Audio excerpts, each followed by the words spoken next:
చాలా మందికి ఒక విషయం అర్థం కాదండి. ఇప్పుడు కూడా కంపేర్ టు హీరోయిన్ అంటే రెమ్యునరేషన్ అంత రాదు.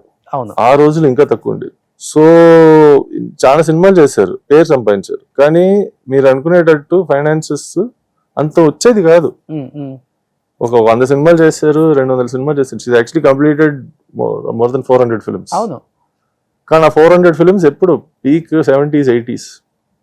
ప్రాపర్టీ రేట్స్ చీప్గా ఉండేదేమో కొనడానికి, కానీ రెమ్యునరేషన్స్ కూడా తక్కువ ఉండేది. డిమాండ్ చేయరామా రెమ్యునరేషన్స్ అసలు?